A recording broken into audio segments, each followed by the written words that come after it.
What if I told you that the Federal Reserve, the institution controlling every dollar in your wallet, wasn't born in 1913? What if the blueprint for America's financial enslavement was drawn up 122 years earlier, in a quiet room in Philadelphia, by men who never intended for you to own anything? 1791. That's the year Alexander Hamilton created the first Bank of the United States. The official story? A necessary institution to stabilize the young nation's economy. The truth? It was the first successful attempt to transfer wealth from the people to a private banking cartel using the exact same playbook the Federal Reserve uses today. You feel it, don't you? The weight of inflation eating your paycheck, the impossibility of affording a home your parents bought on a single income, the gnawing sense that no matter how hard you work, you're falling further behind. That's not an accident. That's the system working exactly as designed 234 years ago. Before we go further, drop a comment and tell me where you're watching from. This community is global, and the elites hate that we're connecting these dots together. And if you're here for the unfiltered truth they don't want you to know, hit that subscribe button. This channel doesn't exist to repeat textbook lies. Now let me show you the receipts. The year is 1791. America is barely 8 years old. The Revolutionary War left the colonies drowning in debt, roughly $75 million, which in today's money is over $2 billion. The states are printing their own currencies. Chaos, right? That's what Alexander Hamilton told everyone. Hamilton, the first Secretary of the Treasury, proposed a solution. A central bank modeled directly after the Bank of England, the very institution that helped Britain dominate global finance through debt and currency manipulation. Hamilton wanted to charter the first Bank of the United States for 20 years, capitalized at $10 million. Here's the kicker. The government would own only 20% of it. Private investors, many of them foreign bankers, would own the rest. Sound familiar? The bank would issue currency, hold government deposits, and most importantly, loan money to the federal government at interest. Let that sink in. The government would borrow its own money and pay interest to private shareholders. Thomas Jefferson and James Madison saw this immediately for what it was, a mechanism to enrich bankers while indebting the nation permanently. Jefferson wrote, "I believe that banking institutions are more dangerous to our liberties than standing armies. The issuing power should be taken from the banks and restored to the people, to whom it properly belongs." But Hamilton won. The first bank opened in 1791 with a 20-year charter. Within 5 years, the bank held over $2 million in government deposits and had issued $8.5 million in loans, creating money out of thin air, charging interest on it, and funneling wealth to shareholders. Sound familiar? By 1811, when the charter expired, Congress refused to renew it. Why? Because 70% of the bank's stock was owned by foreign investors, primarily British. The bank had drained $8 million in interest payments from American taxpayers into the pockets of the same European bankers America had just fought a war to escape. But the blueprint didn't die. It went underground. In 1816, after the War of 1812 left the nation in financial chaos again, the Second Bank of the United States was chartered. Same structure, same playbook. President Andrew Jackson called it a hydra of corruption. In 1832, he vetoed its recharter and famously said, "You are a den of vipers and thieves. I intend to rout you out, and by the eternal God, I will rout you out." Jackson won that battle. The second bank died in 1836, but the vipers didn't disappear. They rebranded. Fast forward to 1913, a secret meeting on Jekyll Island, Georgia. 6 men representing 1/4 of the world's wealth draft the Federal Reserve Act in complete secrecy. The bill passes Congress on December 23rd, 1913, 2 days before Christmas, when most representatives had already left for the holidays. Sound familiar? The Federal Reserve is not federal, and it has no reserves.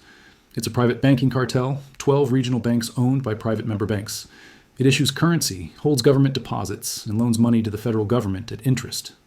The blueprint from 1791, copy-pasted with a new name. Since 1913, the US dollar has lost 97% of its purchasing power. The national debt has exploded from $2.9 billion in 1913 to over $36 trillion today. And who profits? The same private shareholders, now including J.P. Morgan Chase, Citibank, Bank of America, and foreign central banks, who collect interest on every dollar the government borrows. Jefferson's worst nightmare fulfilled. But here's where it gets darker. The mechanism that made this blueprint permanent wasn't just central banking. It was something far more insidious. Fractional reserve banking, combined with government-backed debt monetization. Let me break that down. When Hamilton's first bank issued loans, it didn't loan out deposits. It created new money by issuing banknotes backed by a fraction of actual gold reserves, typically 10 to 20%. For every $1 in gold, the bank could issue $5 to $10 in paper currency. This is called fractional reserve banking. Now, when the government borrowed from the bank, it issued bonds, promises to pay back the loan with interest. The bank would then use those bonds as collateral to issue even more currency. The government's debt became the foundation for the money supply itself. See the trap? The more the government borrows, the more money enters circulation. The more money in circulation, the more inflation. The more inflation, the more the government needs to borrow to maintain services. It's a perpetual debt spiral by design. The Federal Reserve perfected this in 1913 and then turbocharged it in 1971 when Nixon severed the dollar's tie to gold entirely. Now, the Fed can create unlimited money with zero commodity backing. In 2020 alone, the Fed printed $4.5 trillion, more than 20% of all dollars in existence, and handed it to banks and corporations while inflation devastated ordinary Americans. But here's the part they never tell you. This wasn't a bug. It was always the feature. Hamilton didn't just want a bank. He wanted a permanent mechanism to transfer wealth from labor to capital, from the many to the few, using debt as the engine. And he got it. You won't believe the name of the banker who bankrolled Hamilton as First Bank and later became the richest man in America by selling the bank's stock at a 250% markup before the charter expired. The receipt is wilder than you think. Let's go deeper into the mechanics, the how, because this is where the illusion becomes undeniable. Fractional reserve banking is the core technology of financial enslavement. Here's the analogy. Imagine you deposit $100 in a bank. You think your money is sitting in a vault, safe and sound. But the bank is legally allowed to keep only $10 of your deposit in reserve and loan out the other $90 to someone else. That borrower deposits the $90 in another bank. That second bank keeps $9 in reserve and loans out $81. Now, add interest. Every loan in this chain charges interest. The original $100 you deposited, the banking system is now collecting interest on $900 of leverage, money that never physically existed. Where does that interest come from? From you, from your labor, from your paycheck, from inflation. Hamilton's First Bank used this exact system. It held $2 million in specie, gold, and silver coins, but issued over $10 million in banknotes and loans, a leverage ratio of 5 to 1. When borrowers couldn't repay, the bank seized their property, land, homes, businesses. Wealth transferred from debtors to creditors, from the people to the bank's shareholders. By 1796, land foreclosures in Pennsylvania alone had increased by 300%. Farmers who had fought in the Revolutionary War lost their land to British investors who owned shares in the bank they had bled to escape. The American dream, repossessed by the same empire they'd defeated. Sound familiar? In 2008, over 3.8 million homes were foreclosed. Banks took homes purchased with money they had created from nothing, sold them at auction, and kept the profits.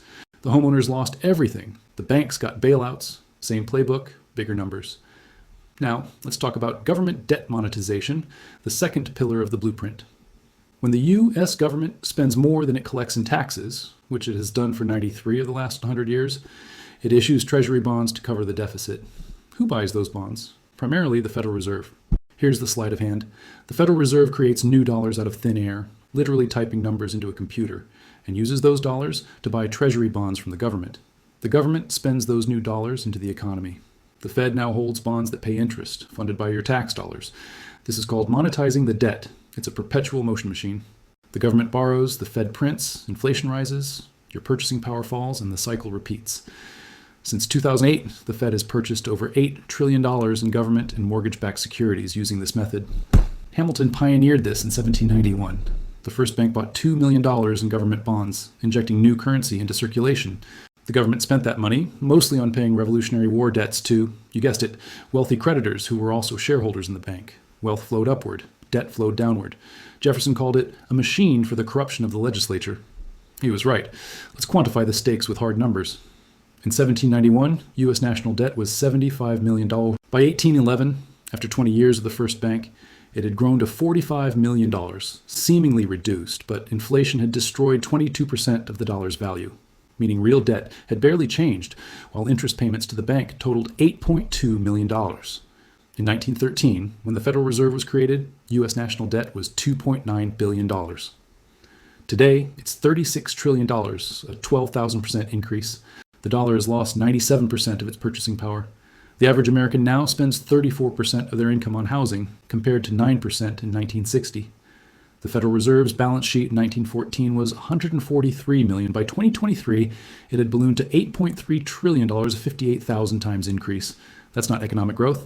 That's monetary inflation transferred into asset price bubbles that enrich the wealthy while locking out the working class. In 1791, the wealthiest 1% of Americans owned approximately 25% of the nation's wealth. By 1810, after 2 decades of central banking, they owned 35%. Today, the top 1% owns 32% of all wealth, and the top 10% owns 70%. The pattern is undeniable. Interest payments on the national debt in 1913 were $23 million. In 2024, they exceeded $1.1 trillion more than the defense budget. Your tax dollars aren't funding schools or infrastructure. They're paying interest to bondholders, many of whom are foreign governments and central banks. This is parasitic finance. The system doesn't produce value. It extracts it. It doesn't create wealth. It redistributes it upward through the invisible tax of inflation and the visible chain of debt. And here's the moral hazard. When banks fail under this system, they don't fail.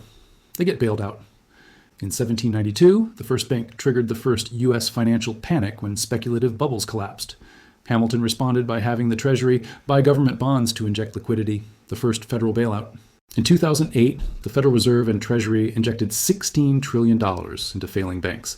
Heads they win, tails you lose. The greed is structural. Banks profit in booms by issuing reckless loans at high leverage. When the bust comes, they're too big to fail. So the government, meaning you, the taxpayer, covers their losses.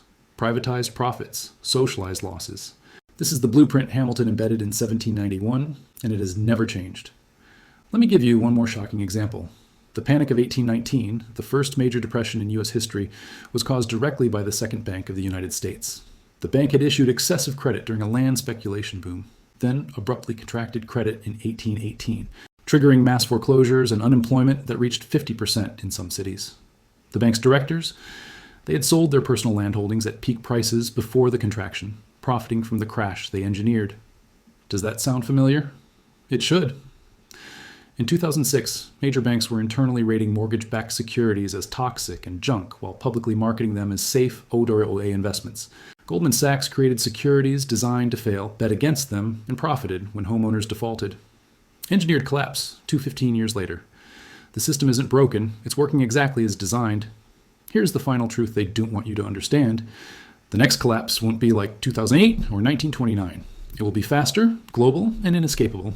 In 1791, information moved at the speed of a horse. Panics were regional. Recovery was possible because the system was decentralized. Today, every bank, every market, every currency is interconnected through digital networks. When one domino falls, they all fall, simultaneously, globally, irreversibly. The Federal Reserve's balance sheet is now 5 times larger than it was before 2008. Global debt has reached $307 trillion, 356% of global GDP. Central banks have no tools left. Interest rates can't go lower. Money printing has lost effectiveness. The illusion is terminal, and the people who designed this, the modern Hamiltons at BlackRock, the Fed, JP Morgan, they know. They've already moved their wealth into hard assets. Land, gold, commodities. They're building bunkers in New Zealand. They're not preparing for if the system collapses. They're preparing for when. Jefferson warned us. Jackson fought them. We ignored both. The philosophical lesson here isn't just about money, it's about denial. It's about the human capacity to trust institutions built on borrowed time, to believe that this time is different, that the masters of the universe have our best interests at heart. They don't. They never did. From 1791 to 2025, the blueprint has been the same. Create money from nothing, loan it at interest, inflate away your purchasing power, foreclose on your dreams, and call it progress. So here's my question for you. Are we wiser now? Or are we just walking the same path in better suits? Drop your thoughts below. Share this video with someone who still believes the system works. And subscribe, because this channel exists to expose what 234 years of silence tried to bury. The truth doesn't need permission, it just needs witnesses.